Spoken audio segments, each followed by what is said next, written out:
so much. I love you so much. I love you so much. I love you so much.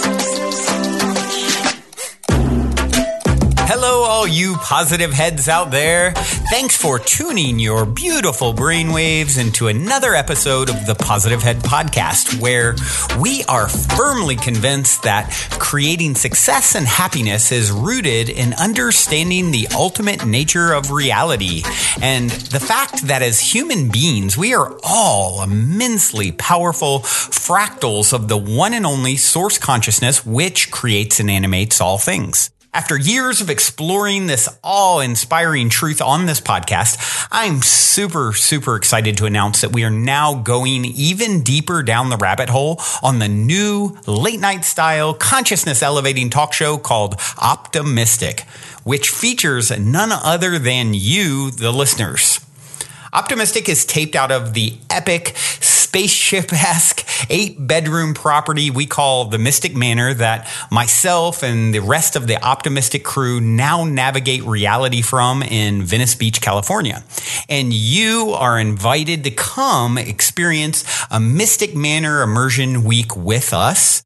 During your week-long stay, you'll enjoy unique workshops, chef-prepared meals, one-on-one time coaching and consulting with me, and even co-creating magic with me as a guest on both Optimistic and an episode of the Positive Head podcast.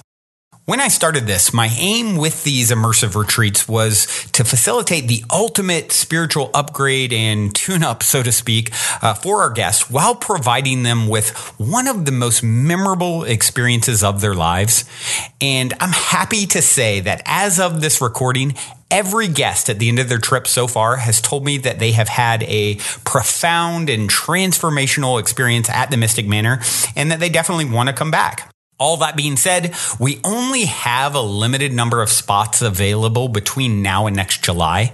And as of this recording, about half of those spots are already filled. So if there's any part of you that is screaming, yes, I want to come, I feel like I need to be there, go now and book a slot with me to discuss how we can put our heads together and make it happen at calendly.com/talkwithbrandon. I know for some people there is also that little voice in their head saying, why not? I can't get off work. I can't afford it, and on and on and on.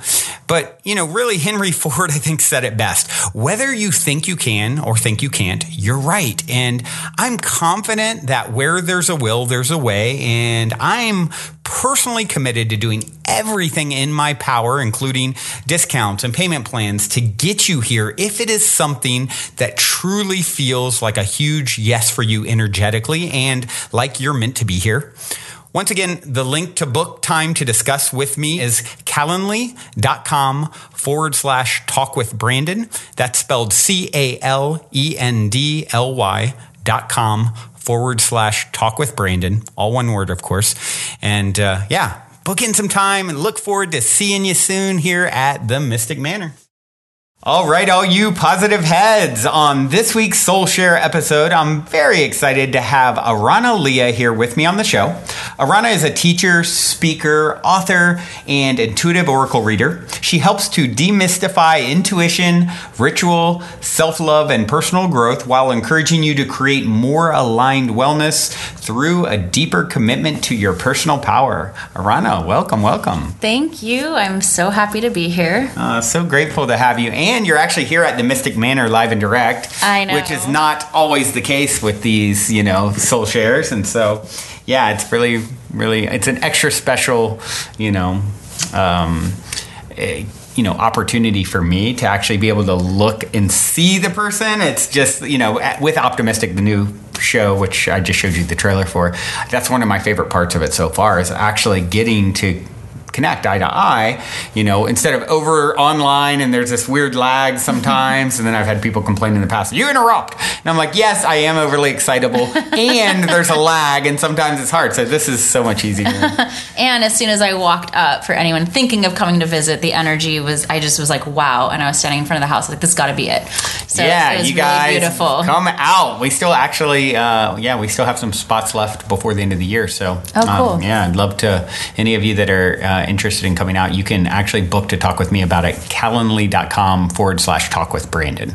But anyway, I just threw that out since you brought it up. It's worth it. Yeah. So let's jump in here. So the question I always like to start off with is, you're in an elevator. The woman next to you looks over, says, what's your passion? You have 10 floors to answer. What do you say? Oh, wow. What's my passion? My passion is getting to the very honest core truth of what brings more love and happiness into my life, and how I can share that in the world. And because I really believe that if we're seeing more people individually, which then equals collectively, if we're seeing more individuals truly loving themselves and fully accepting themselves and fully forgiving themselves, and then of course giving that to others, that we would see a hugely different planet. If we always live that way, maybe the answer would be different, but because of where we are as a planet, I think that self-love and acceptance and forgiveness both towards ourselves and others in our life is so huge. Paramount. It's like, it's the biggest, I've seen it before, a quote or something, and I'm sure you probably will recognize it too, and I'm just paraphrasing. It's like, you're not even necessarily always forgiving the other person for themselves as much as for you. 100%. Right? Because anytime you're holding on to, that hate, or, I always think of my brother because we have some really foul past business partners. And anytime I talk about this subject, he comes to my mind because I've really forgiven. I really believe, actually, you and I were talking about my birthday synchronicity a few minutes ago, and I named one person. I said, oh, it's the villain in my story. His baby mama and grandmother had my birthday. And because that's really how I view it. And I had Eben Alexander on the show a long time ago, who's like a Harvard neurosurgeon who got meningitis and went to the other side in a coma. And, when he came back after they pulled the plug miraculously, he's like, oh, here's how it's structured. Here's what I was shown. The people who are the villains are oftentimes your best friends over there. They play these roles for you.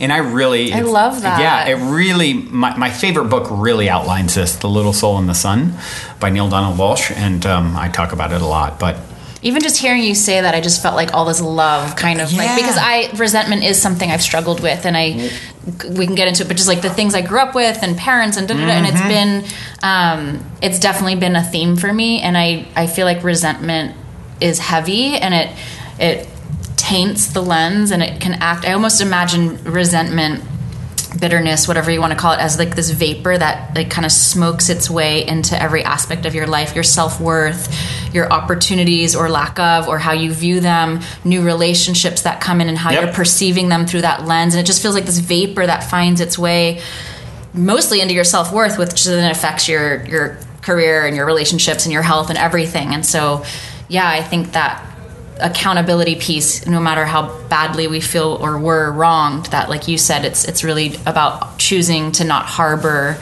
the toxicity in our system, and on a soul level, knowing that this is a much more grand thing that we're contributing to by eliminating that as best as we can, and in some ways even healing our legacy and our lineage as a result of that. Yeah, I 100% hear you. It's like dealing with that piece of existence is, I think, for most of us, one of the most, I mentioned my brother because he'll jokingly say all the time about these past business partners where he holds things way more. He's always been like, he's Cancer. He's like the most sensitive human I've ever known.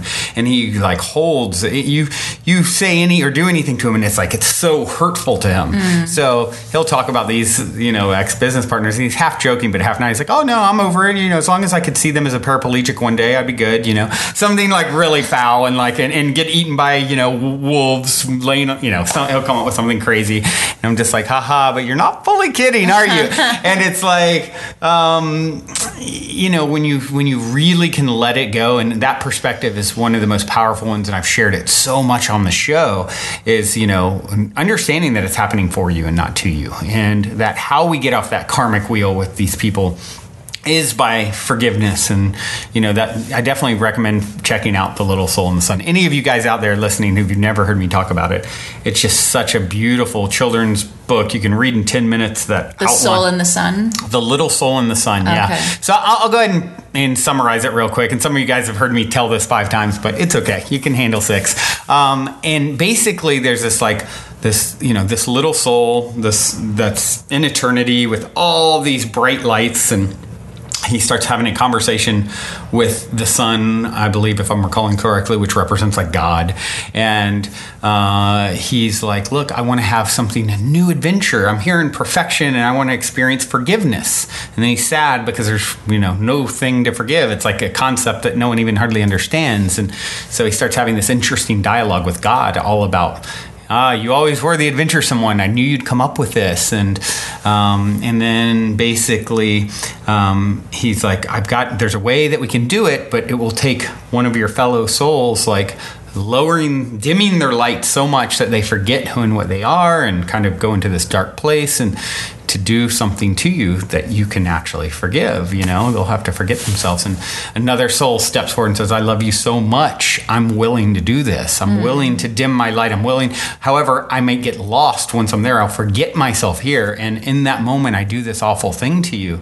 Just please remember me as I am here, because I'll have forgotten myself. And that's just like, it's such a tear jerking, that's my paraphrasing of it. But I highly recommend every adult, every child, because it really gives you the perspective on what I truly believe is happening. Yeah, and it's just like a new perspective, even just to disrupt the pattern and be like, okay, I can think of it that way, and just to kind of keep finding new ways to think of it, because it is. I think some of us have a harder time with it than others, but it is a practice to be able to let go. It's a pretty profound practice, and it goes deep into our root system. Yeah, it really is, and it's like. And it's something that every one of us, I think, has to sort of wade through in different ways and at different times. And so I'd love to get a little bit, we jumped in the deep end of the pool there. So I'd love to get a little bit of your background. What is your backstory? How did you end up on this path doing the work that you do? So I'm the author and founder, co-creator of the Moon Deck, which is a healing oracle deck that helps to enhance intuition, self-love, practice. It's beautiful, by the way. Yeah. You just gifted me this beautiful deck. Yeah. I'm so grateful. Thank you. You're welcome.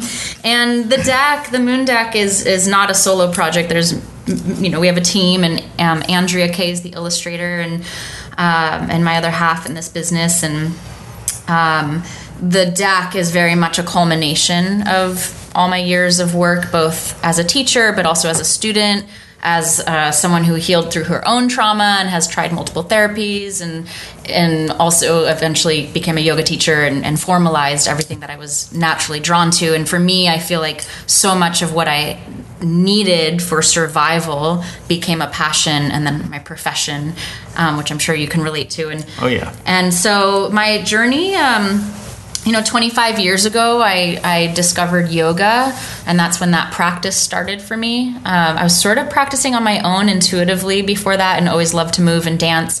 And that was the time where I think I was 19, and I was going through a depression, and it was something that really shifted me. It kind of showed me the power of choice, and the power of making those shifts. Changing your state. Yeah, changing my state. And I was kind of like, air quotes, good at it. So cause I was like already kind of a dancer and a little raver all through high school. Right. I was always an experimenter. And but that all, I needed that so bad because of the path that I was on as a child. And I had a really exciting and wonderful childhood in a lot of ways, but there was also a lot of chaos and a lot of noise and a lot of uncertainty. And I kind of in some ways grew up in like boogie nights when I was really little. Oh, wow. That's a lot different than my upbringing.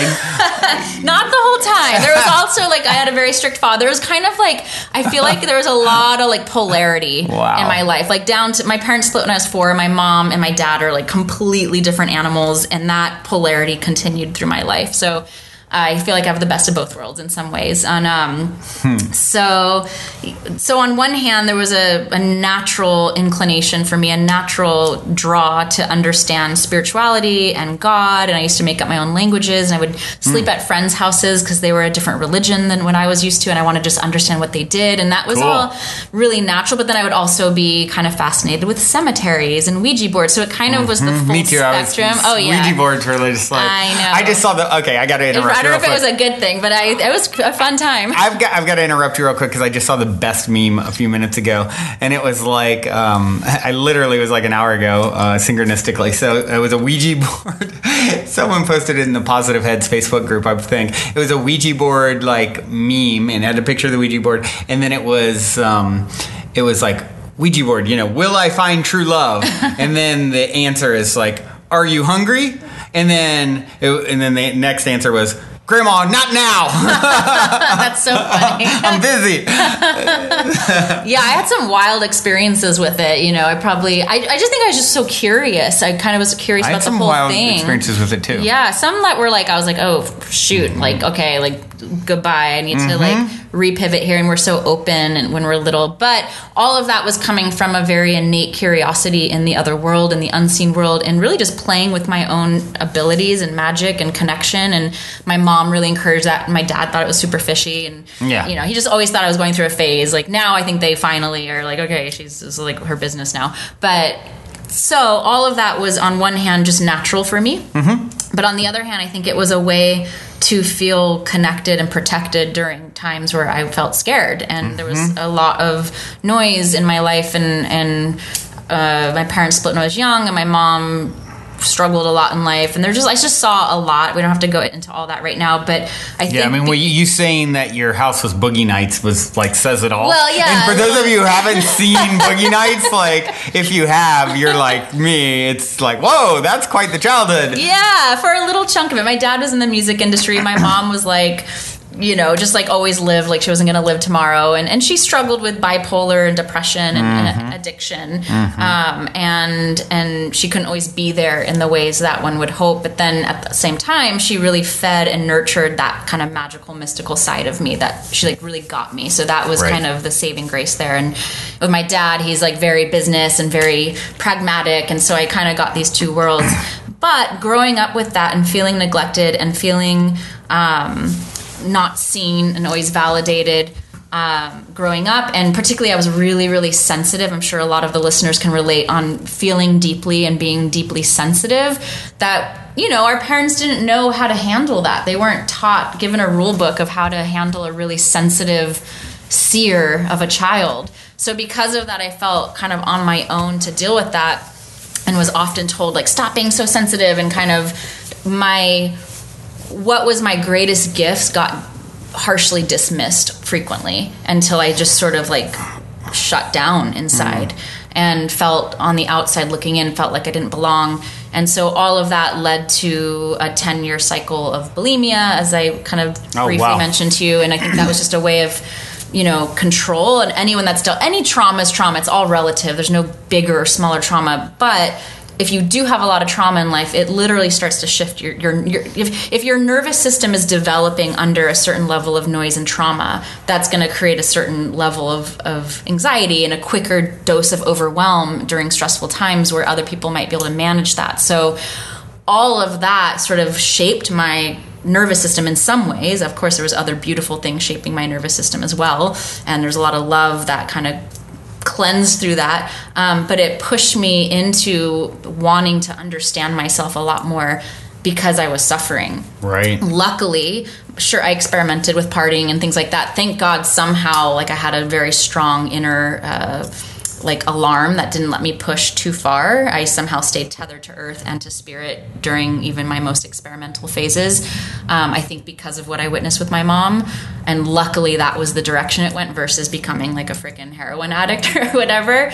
And that is the grace of God. I feel, and I've always felt this, that I have a serious posse of protectors and angels and guardians, and I'm still getting to know all of them, and new ones have come in, and as family members have passed on, like my great grandfather on my mom's side and my paternal grandma and my mom herself, who passed away 2.5 years ago, they actually stand on certain sides of me. My mom's on my left, my grandma's behind me, and my grandfather's to my right.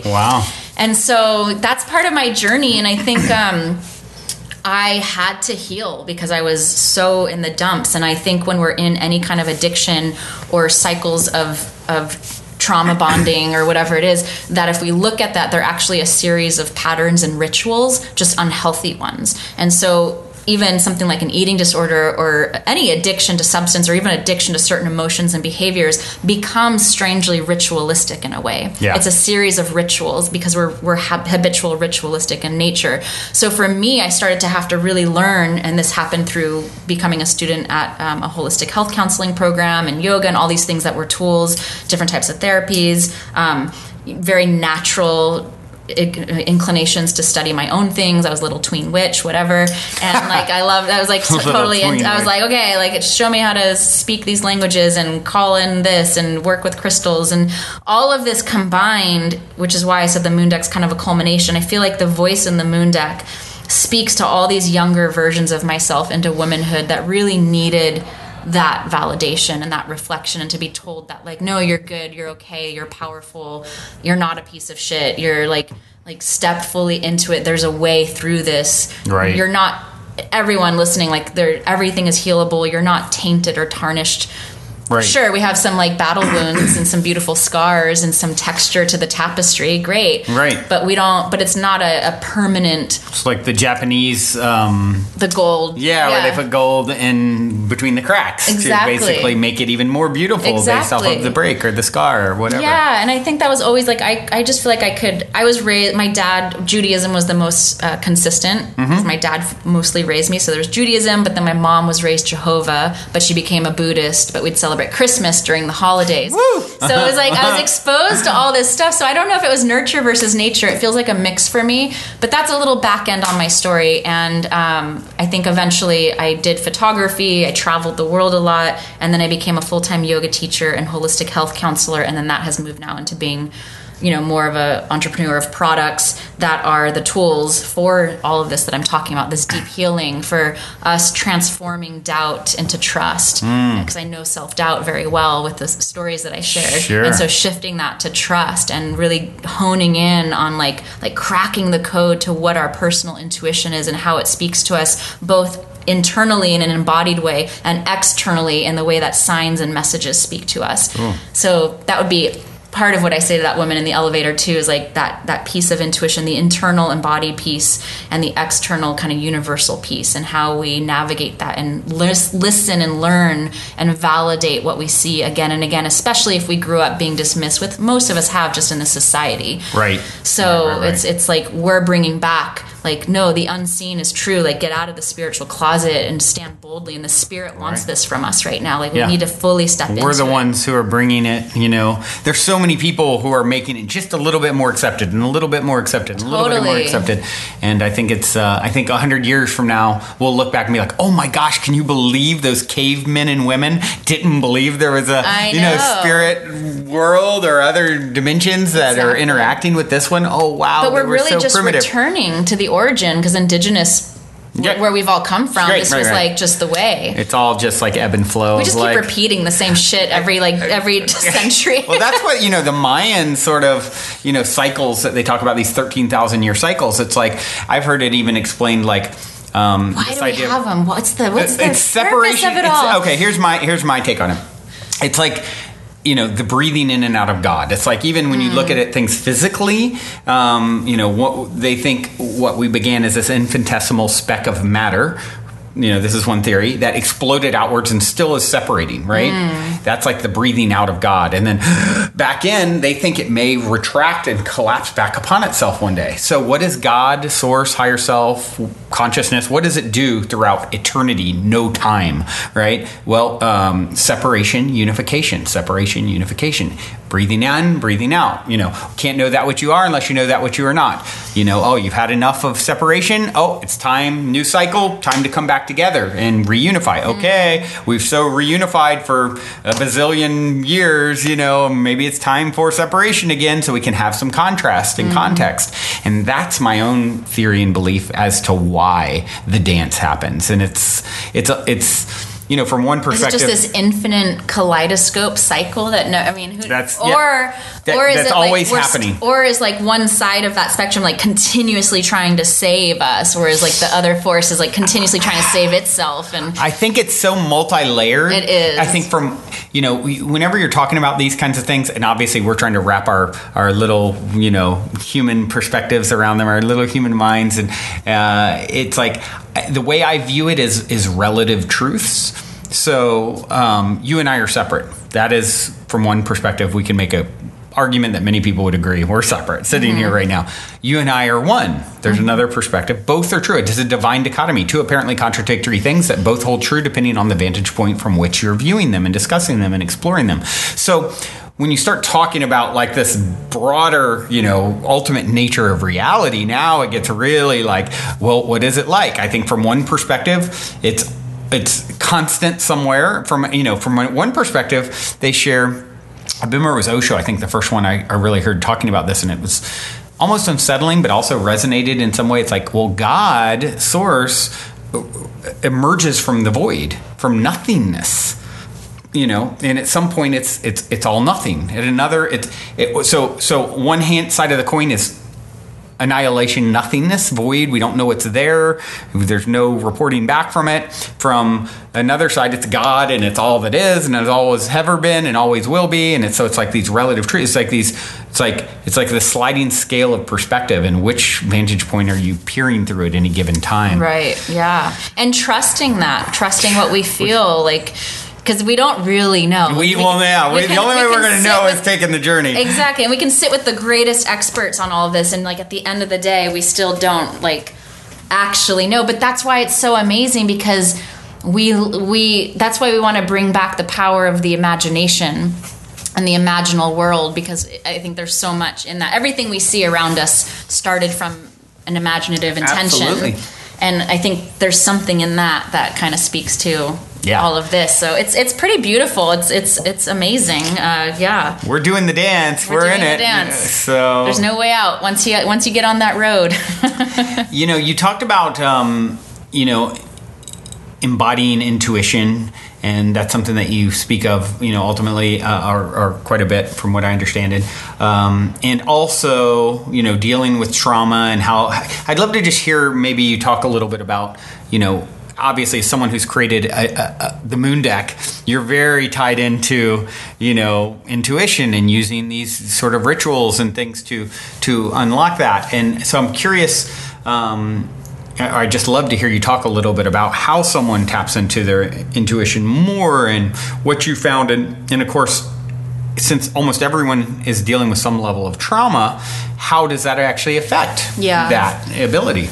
Well, I think like I don't know if I mentioned this yet, but I think with trauma we vacate the present sometimes, because it's just so much to bear, and sometimes we have to. Sometimes that's a legit survival mechanism. So if someone's had to go through that survival mechanism over and over and over again with far worse trauma than I know, I mean, there's some pretty gnarly stuff out there. Yeah. So that's going to be a process for that person of rebuilding a sense of safety and trust and all of these things. So it's going to be, there's different tiers, I guess you could say. But I think for one, it's really important just to get really present by taking a 360 view around you, literally. Just like look around if you're having an emotional response to a situation or even a memory or whatever, or a thought, and look around and just like, okay, I'm actually here right now and I'm safe. And just recalibrating that emotional chemical releasing in your body. Yeah.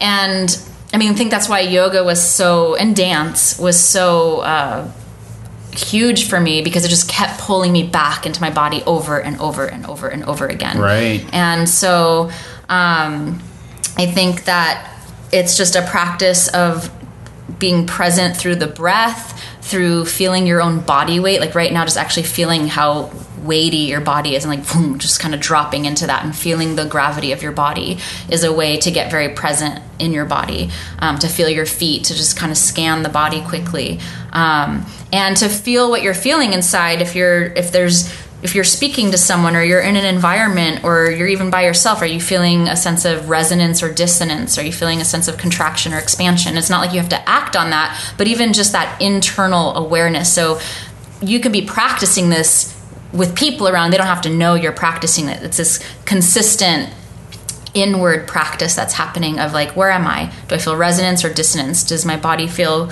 uncomfortable or comfortable? Am I feeling anxiety or can I breathe through that? And so that just like that internal checking, kind of like checking in with our compass on a regular basis, even just doing the most mundane things is a beautiful way to put that into practice so that when bigger things happen in life, you're in that language already. You're basically learning the language of your intuition. And sometimes we have to screw it up to realize like, oh, I didn't listen to my intuition, you know.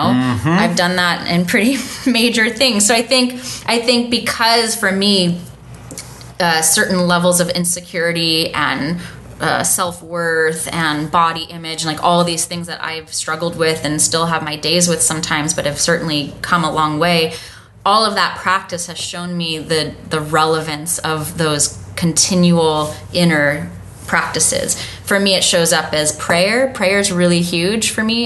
You can pray to who or what you want, but you know, God, spirit, source, the divine universe, universe, whatever you want to name it. Mr. Jesus. Yeah, exactly. Mr. Jesus. Not to get caught up on the words, because that getting caught up on the words is just another way to stop the progress. To stop, you know. So, like, really, like, what feels true to you when you speak to spirit? For me, it's Great Spirit or God, and just like trusting our relationship with that energy is another way to follow the path to intuition. And listening to the signs and symbols. So if we've been constantly dismissed or invalidated for like our crazy ideas and our expanded way of seeing the world and how we see the world and, you know, being more curious and letting things be really life-changing. I remember once someone said to me, I don't even want to say who it was a family member, and I was like, they went to like Antarctica, and I was like, that must have been amazing, like da da da da. And she's like, you know, Aarona, I don't see the world like you do. It was just a nice time.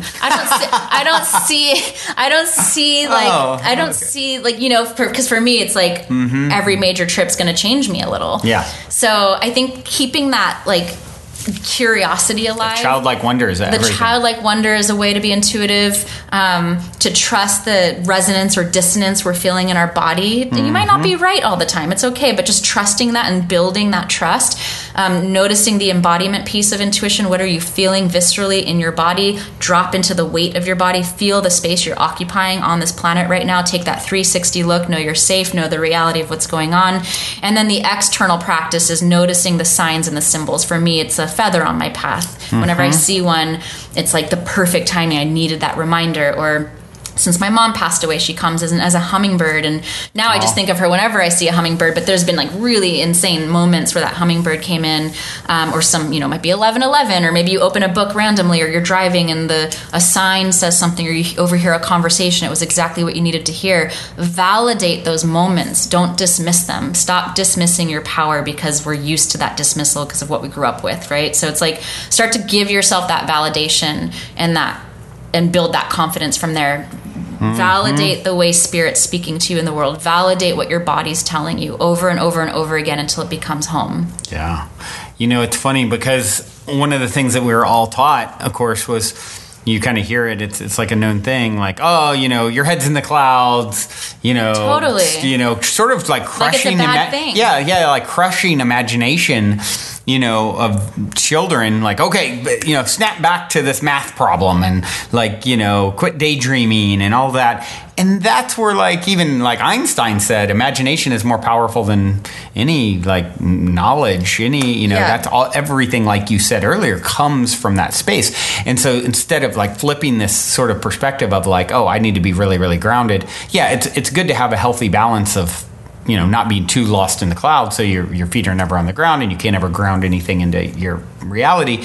But without that, imaginative spark, and how many people out there have that inner child has been crushed a long time ago. Someone said something to them at 8 years old, and it just been atrophied ever since, right? Totally. Yeah, and it's like staying rooted and grounded, but like you said, it's also expanded. Like I've been a yoga teacher for 15 years, so we often use, it's like root down to rise up. Yep. Ground and expand from there, like stay connected. And so sometimes it's fun to fly, of course, but we need to occupy ourselves, because if we don't occupy our body, something else will. Yeah. And so it's like that constant retraining of being here, even when we expand. And you just made me think of just an interesting share. So I had a friend on. I've had him on a few times over the years. Savan Bomar is his name, and he talked about, he always has really interesting perspectives to share. And he had one time he had said that a lot of times, so our Oversoul is experiencing all these other lives, simultaneously kind of thing. And sometimes we're on autopilot. But if someone asks a question or something that demands the Oversoul's attention, he's if you notice, you can see that it kind of come in to address it. And it's just a really interesting thought. And I never heard anyone share that perspective, and I hadn't thought of it in a long time. Interesting. So, this idea that your Oversoul is doing all these other things is Brandon just asked, we're on a very, a question that needs my attention. And all of a sudden your body shakes a little bit because a part of yourself. I feel like I've felt that before, probably. It's just an interesting, is it true? I don't know. It's a pretty interesting idea, right? Yeah. I mean, I guess anything's true that we want to make true. And it's I talk to some people, sometimes they love arguing. I'm sure you deal with this too. They love arguing with me. Those people that just want to debate science versus spirit. And I'm just why is feeling not data? They're well, there's no data to prove that. I was why is what I feel not data? It's a lost art form, which thankfully is making a comeback. And I'm not saying science has a place and proof is good sometimes, but how many times as an intuitive person did you know what then was proven? Feeling is data in a sense, because they can then, look at the biology of belief, or, they can actually quantify and say, okay, if you felt this, then it causes this chemical reaction in your body, which ultimately, it's all stemming from consciousness. So feeling, if you're going to make that an intangible thing, but look, I felt really angry, and then therefore different chemical reaction happened in my body, different genes are flipped on and off. It's okay, that stemmed from this imagination, this feeling, and then sometimes that's magnetizing certain experiences in the world as a result, right? It's if you're experiencing road rage or something, there's going to be a hopefully, it's that chemical release starts to magnetize those chemicals around you. 100%. It's I noticed that, I spoke about my brother earlier, he definitely has had a little more issue processing anger than I have. And I noticed that's one of the things in his world that is sort of, part of his path with that is dealing with people on the road. I'll notice how much more he gets cut off and stuff because it sort of triggers him and he's kind of irritated. Whereas it doesn't really bother me at all. If someone cuts me off or I let him over, and it's I have no issues on the road. If I'm driving somewhere with him, it's just nonstop. And it's just happening. It's happening all the time. Yeah, because that which is like unto itself is drawn. So it's that agitation causes more scenarios to be agitated by. And so it's a really fascinating when you start understanding, and when you get into the point of, and I have my own struggles with agitation and other things where I get overwhelmed with something or something's not going my way, that there's just so many things piling up on me where I'll just start to feel in a stressed out kind of state. And it's what's particularly challenging is when I'm aware that I'm doing it and I still am okay, it takes me a few minutes to snap myself out of it. But, it's Eckhart Tolle talks about in The Power of Now, that once you can see yourself going into that pain body, it's kind of the game is over to some degree, because it's you're now aware, you're observing that, okay, this thing is happening, as opposed to just letting it completely take you over and you being lost in it. For me, I can't be lost in it very long anymore. You have to catch it before it goes and a huge downward spiral down the rabbit hole. Because I feel it can be there's like this sweet spot where you can still spiral yourself back up before you get into the quicksand. Yep, absolutely. And it depends again where people, and this is what you're talking about, another answer to intuition. It's like if people are seeing just, it requires honest reflection, and sometimes we're going to flinch a little at our harder reflections, and that's okay. It requires that courage to look honestly. So if they are seeing patterns like your brothers or whatever it might be, you're seeing a lot of things, issues pop up with friends, just to take note of that with love and kindness as much as you can. And that's going to actually help you develop your intuition as well, because you're noticing where the dissonance patterns are taking place, looking at it honestly, and then adjusting and listening to those resonance versus dissonance. It's a beautiful kind of quiet practice. It can just be happening internally all the time. Yeah.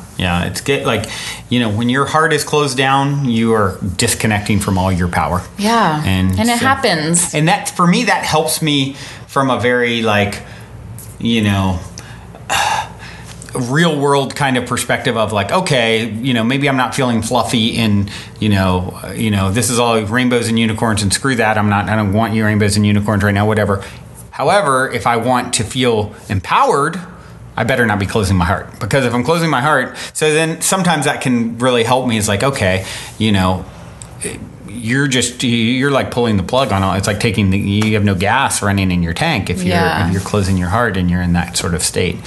And if someone who's listening or any of us are in that place, the trick there, like we might be in that place sometimes. It is a part of the human journey to have moments where we're closed or we're in deep grief or we just can't pull ourselves up that day, and that's okay too. We don't have to love yourself there. That. Yeah. Loving yourself even when I didn't pull myself out of it, and I'm going to love myself here still. And do the small, and this is where the moon deck comes in, or whatever. It can be the smallest ritual. Earlier we were saying like, in our more unhealthy moments, there's like a series of insane rituals, right? It's like whatever. And then we want to pivot that and start to fill it up with positive. You don't have to think about letting go of the negative rituals. Just start putting good rituals in. And these rituals can be before something a minute a day. Like if you're in the dumps and all you can frickin' do is roll out of bed that day, great. Make your bed and make a commitment to make your bed every day for 30 days, no matter what, no matter how dumpy you are. Just making these like little teeny rituals and commitments that take 60 seconds, 3 minutes. Pick a moon deck card. That's a 3-minute ritual. Whatever. It can be from the mundane, the most mundane, to the most mystical rituals and everything in between to help navigate that. And I look at these rituals as threads. And some of these rituals are going to be daily, some are weekly, some are seasonal. They might change and morph over time. But these rituals are threads that weave together to create a net. And that net is what holds us and carries us through those ups and downs. That's our well-being. And so we want to keep as many of those threads, even if it's like super boring, mundane rituals. That's all you can muster during that month for whatever reason, because you're busy or you're down or this is new territory for you, whatever it is, just to have these threads and put them into place. And it's okay that they change a little bit over time. Little changes, it's the make a big change. Impact. Yeah, because like think about it. If I'm shooting for the moon and it's a 6-inch variation over the flight to the moon, it puts me 100 miles to the right or whatever. And so that's something that I think is a really important point, because I think sometimes people, especially when they're in that dark night of the soul, they're having they're really just having a tough time. They're in a tough patch. Little changes like you just suggested can really accumulate and make a big impact. It moves energy. It moves energy. It moves energy, and it strengthens and tones your muscle of devotion and to your well-being, even if you're feeling like complete crap that day. And so it can be the smallest thing. And I kind of sometimes the memes that are out there and just like, you can't love others until you love yourself. I'm just like calling BS on that. It's just like, I don't believe that. You can be loving yourself while also learning how to better love yourself. If you're listening to this podcast, it's that spark of self-love that even made you hit play. So it's like, that's what brings you to these classes or these workshops or these podcasts is that self-love, even if you're like, that you have a lot of work to do in that department. I love that. Let's talk about transforming shame, because that's a big one, shame into acceptance and dealing with shame, because I think it never ceases to amaze me when I talk to people and get into these sorts of conversations, and I hear how much like sort of self-loathing energy so many people carry, that you wouldn't even, that little voice in their head just telling them they're not good enough, or that sort of like that devil on their shoulder kind of just whispering why not, and all. It's amazing to me how many people struggle with that you wouldn't even guess it. You don't have it at all? Very little. That's great. Very, very little. Is that something you worked on, or do you feel like that's your nature? It's my nature. I think I came in with for whatever reason, maybe I worked through a lot of it in the past. I'm not going to say I've never had a self-doubt or self-deprecating thought or anything like that. Obviously, I'm human. I have, but it's very minimal. It's not like in your makeup. It's not in my makeup is like it's literally. Interesting because your brother and you were raised pretty much the same. Yeah. And he's definitely had a lot more. It's so interesting, all of that. Yeah. It is something I can relate, because it is something I've dealt with. It is. Almost every amazing person I know has. Yeah. And it's just like, wow. It's fascinating to hear when people don't, because it's like I have to remember that too. It's just like sometimes I'm like, well, everyone understands this. It's like, well, actually, I mean, of course you understand it because you're human and you conceptually, but I haven't lived it. World and you're working with people.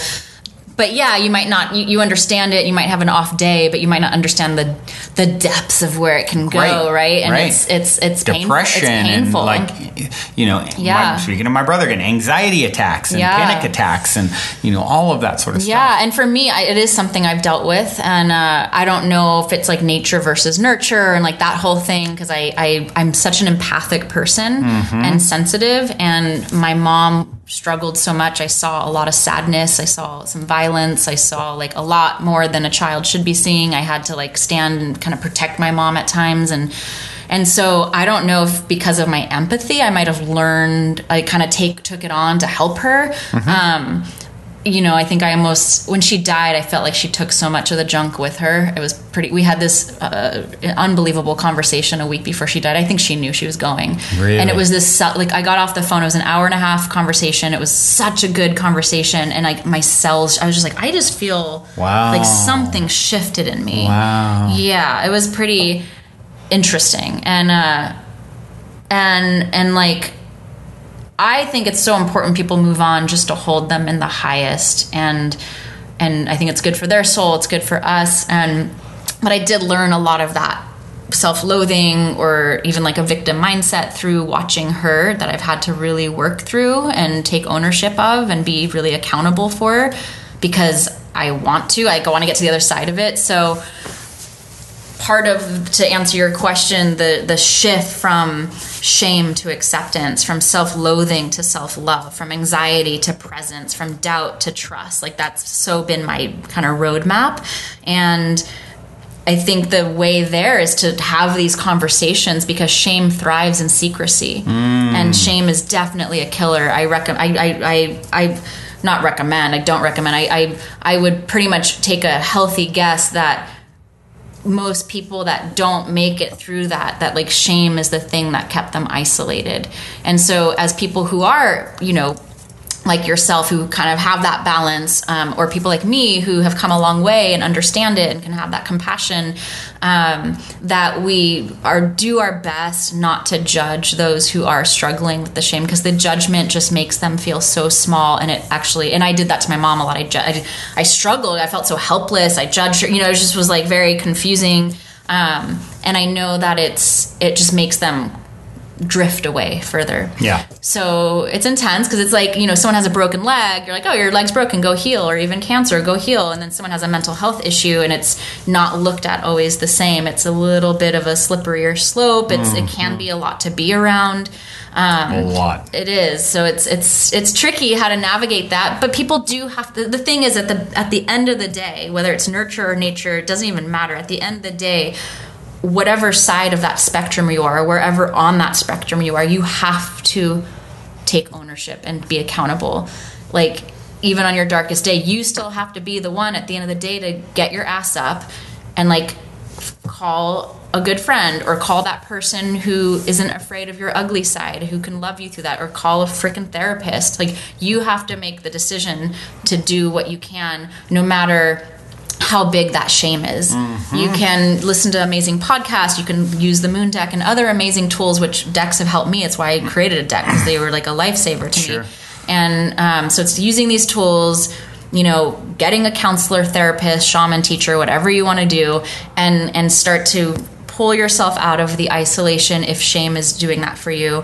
Or if you're not isolating, but you're just walking around with lots of baggage of shame, that you start to have really honest conversations with people who know how to have those conversations with you, because it's you want to give that shame a voice. Yeah. Think of it as a young child who just feels so horrible, you know, about themselves. And like, you would want to listen to that child and just be like, oh, and like embrace them and be like, it's okay. Like you are beautiful. You are good. And a lot of times as children, I was doing this amazing EFT workshop, and she was guiding us like way down the rabbit hole. And I ended up seeing myself as a little child, like as a woman, seeing her. And I got to this moment in my childhood, this seed, this sort of contract that I agreed to. And it was when my parents were splitting, because it was a very loud divorce. I had this moment where I believed as a child that I mess up love. Oh, and I saw that memory in the EFT, and I just was like, blah, like crying, you know, just like saw this sweet child. And like nothing to do with it. No, because like I could look at photos of myself at that time and be like, and really see what that little girl was carrying, which seemed totally normal at the time because it was what I knew. So that was powerful to be like, wow, there was this seed that was planted that was like, I mess love up. And so in that EFT session, and here's another tool that you can use to break through the shame and break through the whatever you're going through, that I just like held her, and like I got to be this woman who's gone through what I've gone through, witnessing that moment in time that was sort of frozen in my nervous system. Yeah. And start to work with it. Wow. So it does require a certain level of curiosity. Like stay curious about your development, stay curious about your growth, stay curious about your relationship to the divine and to yourself. It's the most intimate relationship you will ever have. Yeah. You know, this is your body. And I just made a little meme, speaking of memes, on my Instagram, that's like, what if we've been asking for this life for lifetimes? Ooh. And here we are living it. Wow. Like, what have I been asking for this? And instead of kicking and screaming against it, like, you know, one of my favorite quotes, Matt Kahn wrote the book, you know, with the title, Whatever Arises, Love That. Yeah. And it's like, I think you're right. And when you say that, what if? I think if. I think we did. I think I've been asking for this life for a while. Yeah. And I have a lot of opinions about this life. Yeah, you know, so it's like I thought of that. I had this moment. I was just like, oh my gosh, like, and here I am living it. And like, I'm still young enough to like pivot and pivot and pivot and pivot and keep pivoting, you know, until it's like I'm in my highest vibrational alignment. And I think anyone out there who, you know, has carried a lot of shame, you know, have you ever considered just loving yourself for loving that shame, embracing it? And you just said something that's important. I'm still young enough. It's like, if you're alive, you are young enough. You could be 80. You could be 80 because guess what? You're an eternal being that's always been and always will be. Whatever you do here, this is like Earth School. Yeah. Whatever you do here, you're carrying with you. It is Earth School. Yeah. Totally. When you get to the other side, it's like, okay, what did I do and work through, and how did I upgrade there in a way that I couldn't do here? And I think a lot of times the people who, you know, came in and had like big goals and intentions to really do the work, and then they got lost into greed or, you know, whatever, and then they go to the other side, I think there's probably some crocodile tears, I just screwed up. Now I got to go do it again. I didn't get it right. And if you're here, you've got this incredible opportunity to love yourself for all the things you shamed yourself for. I mean, all the things. It's like I've heard someone say before, if we could all just come out with all of our darkest thoughts or secrets or whatever all at once. Imagine if everyone could do that. Wow. And then it's like, oh, cool. Everyone's a complete freak. All right, cool. We're just not complete freaks on the same day, so we can help each other out.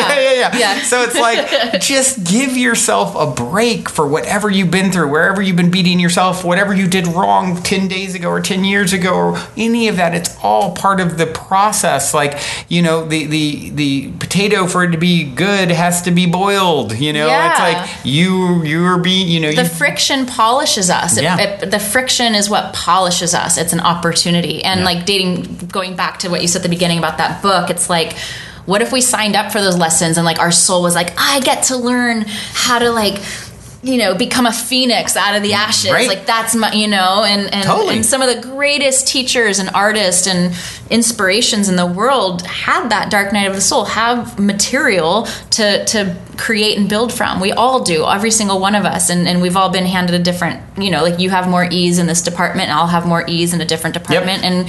And where you just support each other through that. All and, each other's medicine and puzzle and you're pieces never come too together. old. My mom, she died young. She was 64, but when she had such a difficult hand of cards dealt to her in her life, but I do feel like just in her last 2 years, she started to have some epiphanies. I could just see the shift, and she still had a ways to go, but there were these epiphanies. So like even in your last year, if you have this soul blasting epiphany and you get to take that with you through the gateway of death and into Yep. the other world, like that's worth. It might have taken your whole life to have that one moment where you're like, oh, I'm fully surrendered, and then you go, and that's okay. I had this incredible shaman woman one time. I was talking to her, and it was in a group actually, and she was sharing. She's like, "Do you guys realize the line to get into this life, to be able to have these experiences and to grow in this container?" And it's like, it's such high demand from the other side, and the fact that you're here and like you're squandering it or not appreciating it or hating on the challenge of it instead of, it's like, it's basically what she's saying is like, you just don't understand. And if you really understood, you would literally just be so incredibly grateful for every single And then imagine the hiccup empowerment in that. Yeah. Fully empowered and grateful. Yeah. We're learning to do it. And I think us being alive right now at the same time together and like during this era specifically, as chaotic as it is this huge gift and opportunity. I think there's a reason there's more souls on the planet, than there's ever been that we know of anyway. It's like people are here for the big show. This is like a one of those like key points, and I think throughout eternity and physicality, there's probably a lot of like, okay, we got another 100,000 years of the same shit, same stone axe that was being used 10,000 years ago, like very little growth, expansion, very slow, and now you're in this quickening phase where there's exponential growth, like, evolutions that maybe took 1 billion years before will happen in an afternoon. I've heard it said, like one of my favorite movies is Waking Life, and it talks about this quickening that, it took forever to get to, recorded history. We what we know of course, a few 100,000 years, 200,000-300,000 years of modern man. We think it was like recorded history is like what, like 10,000 years ago or less. It took forever to get there. We were using the same, primitive tools and everything. Then it was like from there to like the Dark Ages, Middle Ages was like a way shorter period of time, from 10,000 years ago to 1,000 years ago, right? And then from there to the Industrial Revolution was from 1,000 AD to, 1700, 1800, whatever. So even shorter. And then from there to the current nuclear age, to the, robotic age, everything is like just so, it's this quickening, right? Where 1 turns to 2, and that takes forever. Then 2 turns to 4, and then 4 turns to 8. And then, it talks about this idea that like, now we're talking about like this idea that, we will reach this point of, 10, even 20 years from now, they're saying, man could be, we're even starting to use artificial intelligence and be 1,000 times smarter than we are now, and all these ideas. I have mixed feelings about that. Yeah, me too. It's a tricky one. I actually had it's the way, so it's kind of like, okay, here we go. Well, but it's like also anything. I think it's neutral, and there's probably timelines where it goes very dark, and there's probably timelines where it's used as in its proper context, and for everything the greater has good. those two sides, right? Everything. Every single thing When you start looking has at it, those two sides. And characters that come into your life, if you'll notice sometimes, you'll see them, and you'll be like, oh, wow, this person's amazing. Then you'll see a side of them, and you're like, hold on, maybe they're like in sheep's, the wolf in sheep's clothing, like, oh, da, da. And I would say, yes, like they can be any and all things, because you're actually creating them in, the image that you are imagining them Your into subjective being. experience. Yeah, they're a prop in your movie. Which everything we've talked about plays into that. What we grew up with, any resentments, like all, like,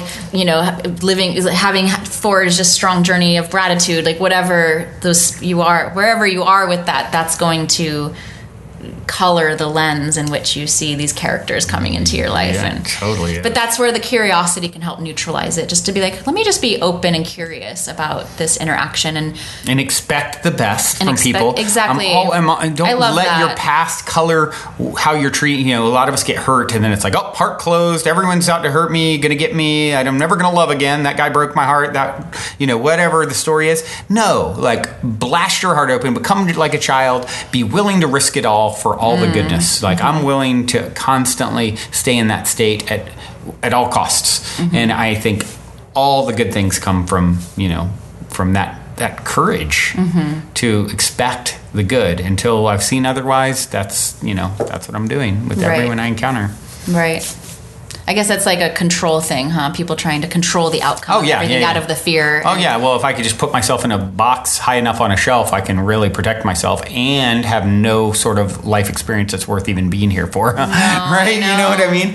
I think of a guy years ago I knew he's fairly wealthy and young and wealthy, and he was like kind of neurotic about it. I remember crossing the street with him, and he would we're standing at a street corner, and he hid behind the pole as the cars were coming by from one direction. He got on the other side of a pole that we were seeing at a crosswalk, and he's like hiding behind the pole. And I'm like, what are you doing? And he's like, well, what if one of these cars run off the road and, Oh, wow. And it's like, it was a great example. Embedded deep in his nervous system. Yeah. That's the thing, is like some of it can be a mindset shift. I think mindset work is the most powerful, more powerful than like your perfect green juice, whatever. Like all that stuff is helpful, yoga, healthy food. But the mindset is deep, it's everything. Ongoing, constant work all day, every day. That's the internal. And I also, it's like, I guess I have like sympathy for people like this. I'm like, there's also like something in the nervous system that it developed, it's like, but it can be changed. I firmly believe that it can be changed. That's where like the person has to take that step and make some effort. It is a collaborative process, healing. It's not going to just happen. I mean, I guess sometimes it might just happen, but usually it's coming from your intention and like becoming aware of everything. And you're right. I mean, mindset is the it's all coming from that imagination, from that space. It's like, I think someone with the right mindset could eat Ho-Hos and Twinkies all day and believe that that's healing them, and they become the healthiest person on the planet. Very possible. But I do think taking care of our bodies helps make the ride smoother and more graceful. Agreed. And there's all this energy and story around these things are really, really healthy for you, and they really work, and here's the proof, and here's the evidence, and these are all become okay, and so it is. Yeah, and our impact on the planet. I mean, the sort of domino effect of what we're supporting. Yeah. We can go on and on that. That's a whole different tangent. It's a whole different. Don't even get me started. So I was thinking it would be cool to maybe do a collective card pull with your moon deck. Since we're here, we're in front of each other, and this isn't a remote interview, and the deck's beautiful and sitting right in front of us. What do you think about that? That would be awesome. So, let's do an intuitive oracle reading. We'll do one card for the sake of time. Sometimes I'll pick more cards. And so wherever you are, if you're driving, don't close your eyes, but wherever you are, take a few deep breaths. And as I do this, I'm going to shuffle the cards. And even though we're listening from all over, I trust these cards so much that I feel like the card that comes forward is really completely in alignment with the people listening and what they need to hear. I've been proven that over and over again with this deck. It's been kind of amazing, the testimonials we get and the way the cards come through when I'm leading groups. Cool. So taking a couple deep breaths, and with everything we've been talking about, just feeling what is most alive in you right now, and what is like your core intention in your life right now. There can be many, but just really zooming into that very core intention that feeds the rest of them, and feeling into that essence, breathing into that essence.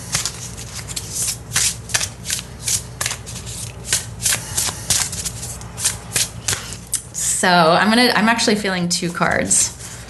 Oh, interesting. Okay. That second card is forgiveness, interestingly enough. That second card wanted to jump out. So the first card we got, which is so great because we're talking about this practice of curiosity and presence. And so we got play is my pathway to joy. Wow. Which is so perfect. It's like, just get... The cards you pulled are the two things we've been talking about. It's like crazy. What? I'm telling you. And I don't always do a 2 card. I like literally stuck my hand in the middle and just grabbed that one. So play is my pathway to joy is just like a nice wink from the universe right now. It's like how we were talking about, like, we've been asking for this life for lifetimes. And like, here we are living it. And so enjoying it. Like, there's going to be ups and downs. It's going to be multifaceted. There's going to be textures and layers and threads that create this tapestry. And sometimes it's going to be really fucking uncomfortable. But within all of that is like finding the play in it, staying connected deeply to that curiosity and letting joy filter through that. Because when we're playing, we're getting present, and that's when the joy can come in. That's when that inner child can be reawakened, and we can love that inner child in the way that we always wanted in our life. We can give that to that part of ourselves. And that part of ourselves is so magnetic and so courageous and so curious and so full of love and so imaginative. And you can just create so many things with that imagination, whether that's community or creative projects or a new career or a garden or a beautiful meal. It can be anything. So, yeah, just go play, whether that's like hopping on a swing or doing face paint or singing. This picture has like, it looks like a ballerina hanging upside down from the moon sort of thing, in the sliver of the moon, so it's very playful. And she's the youngest in our card decks. We have an ancestors card, and we have her, and she's the child in the deck. Oh, wow. Yeah, Play is my pathway to joy is the title. So. And then the second one we got is I forgive and let go with loving ease, which is our other topic. This is exactly so spot on. So she's on her knees, stretched open, beautiful, naked lady, covered in flowers, in camel pose. Her heart's wide open. And so that's one of the poses in the yoga practice where you could just, and even right now, just like stretching your shoulders back and doing this counter pose of how we typically hold ourselves, get out of the future, like bend into the past a little with a lot of love, and then center yourself right into the present moment. And so as we forgive, as you said, it's like, it's not only, sometimes it's making things right with someone we love and want to make things right with. And sometimes it's really just to like let go of harboring junk because we don't want it to inform our steps anymore. We don't need that junk to inform everything. Sure, we have some cautions, but sometimes those cautions were good for the moment and now they're polluting the present. Yeah. And it's time to let them evolve and move on and say, thank you, you've protected me. Now I've learned and I'm more integrated and mature. So treating forgiveness, I think forgiveness along with gratitude is one of the most important parts of our spiritual practice. If you're like, I'm so spiritual, but you're just like bitter at everyone in the world and you're harboring that and you're competing with people secretly and you're just going into that energy, like there's a wound in that spiritual practice that needs to be looked at honestly. Yeah. And sometimes that process goes faster than we think. It might feel like this heavy chore, like, okay, I have to like forgive and write out my inventory and make amends. But sometimes it's like you get into that path and so much beauty can blossom. So I forgive and let go with loving ease, and just saying that to yourself a few times, especially if forgiveness is a really alive, potent theme in your life right now. I forgive and let go with loving ease, knowing that whatever the situation was, everyone did what they could with the tools that they had. And, you know, they have their karma, you have yours, but opting to move forward with a lighter, just adding the experience to the palette and moving forward and letting yourself be free to move forward. Whatever, yeah, absolutely. Whatever, you know, however you approach a situation, if you're being forgiving, if you're, you know, offering grace and forgiveness and all of these things to someone else, that's what the universe does to you. It reflects back to you what you're putting out. If you're vengeful and spiteful and holding on, guess what? That's what the universe is going to how it's going to think of it, like this big universal big brother. It's like, oh, I'm going to do to you what you're doing to someone else. Right. It's kind of, if you think of it in those terms, I think it's a really interesting, like, oh, what do I want more of? Yeah. Then be that, you know. And I love this. I love the imagery in both of these cards. I love how, you know, the camel pose with her just bending her head all the way back almost to her ankles, you know, and arms stretched back and chest and heart wide open. It's like, I forgive and let go with loving ease. It's like, it's almost like a surrender pose. Yeah. I surrender to, you know, life. And, totally. And sometimes, there might be people that you don't have to have in your life. It doesn't mean you have to make up with letting everyone. them abuse you. Boundaries are also of course. important, but you can just decide to not harbor and be like, okay, I want to make things right with this person, or I don't want to, but I choose to let it go and forgive and let us both. And I in my heart of hearts, I want that person to be happy. Yeah. Right. And you said something great earlier. Everyone is acting rational based off their view of the world. Based on their subjective craziness. Where they're at, it made total sense. And who knows how much, and a lot of it's coming from pain. Harboring. Right. A lot of it's coming from shame and pain and not being strong enough to cut the ties and or not even the pattern how that was passed on to them, from their parents, their mother, their father, their ancestry. They just weren't the strong one to break that cycle. Yeah. And so that means they sort of suffer with it. Yeah. And that's anyone who's doing anything harmful it's they're hurting. Yeah. And so, it's like they say, hurt people. And so once you can, it does, understanding certainly is the path to forgiveness. I'm thinking of this. It'll be helpful. So there's a really wonderful ritual. It's called a write and burn ritual, and it's a 30-day ritual. And you just, I went through a divorce recently, so mine was all about that. I was like, for 30 days, just writing everything out. And so it's a 20-minute writing exercise. I like to do it at night so I can burn at night, because it's just I like to see that flame at night. Yeah. And I have my little mini witchy cauldron, and you can use a fire-safe pot or some kind of plant or something that's safe that you can burn things in. And if you can't burn it, you can rip it up and throw it away or bury it. But if you're throwing it away, it has to be outside of the house. If you're burying it, it's in the earth. Otherwise, you're burning it. And so for 30 days, you write for 20 minutes, whatever this thing is, if it's a relationship with a friend, a lover, a family, doesn't matter, a job. You might even be resentful towards an institution in your life, towards a certain community or entity. And so if there's something you're really harboring that you're I'm just so ready to move through this, every night set your timer for 20 minutes and just write it out and get the gunk out, get the anger out, just no editing, no one's going to read it. And what happens when you write that, some of these writing, some days, your third day might be just bitterness and anger just coming out. You're getting it out. You're venting it out. And another day you might start with that kind of seed. The topic is that relationship that you're harboring. And then somehow the writing starts to go into the lessons you learned and the beauty. And you just let that flow for 30 days, whether it's the negative side, the positive side, everything in between. It might be all of it in that 20 minutes. And then when you go out and you burn it, you rip it up, and as you're ripping it up, you're staying with this intention. And this is the prayer that naturally came through me, because I realized what I had written was both the negative junky gunk and some of the positive stuff that I'm actually calling into my life. I didn't want to burn it and have this sort of burn, Yeah. So as it's burning, I was saying, blessings and prayers be heard, blame and shame be gone. Burn the next piece. Blessings and prayers be heard, blame and shame be gone. Blessings and prayers be heard, blame and shame be gone. And I just keep saying that because the smoke is carrying your prayers as the paper burns. So you're saying the blame and shame be gone, blessings and prayers be heard. And you just keep invoking that as you burn.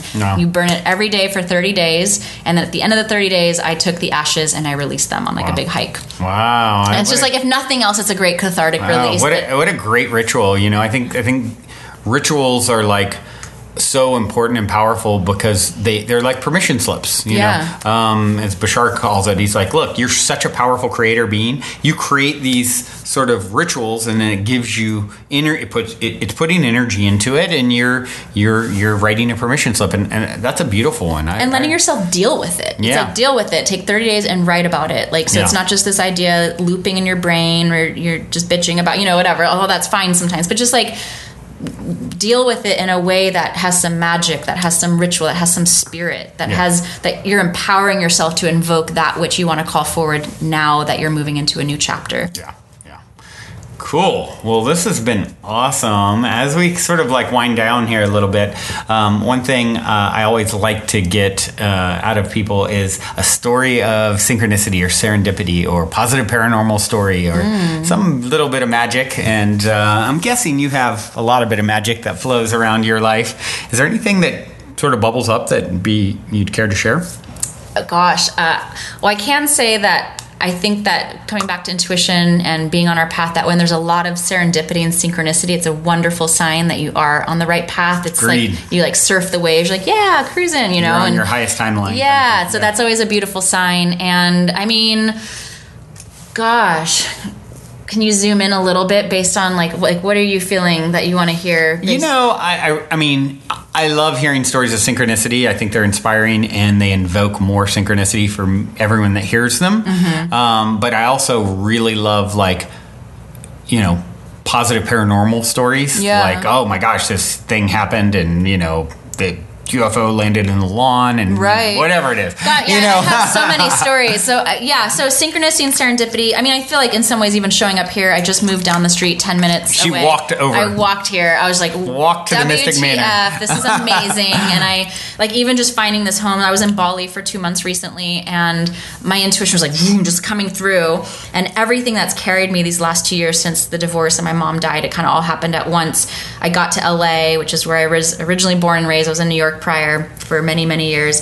And I just feel like everything that carried me these 2 years, I went to Bali and I got back and I knew I had to move. I knew I was going to let go of my yoga classes. Like I knew all these things were happening, but I was, of course, thinking it would happen on my timeline. And I got back and it was like within that week, everything I had felt just like happened that week. And everything that carried me for the last 2 years shifted like immediately.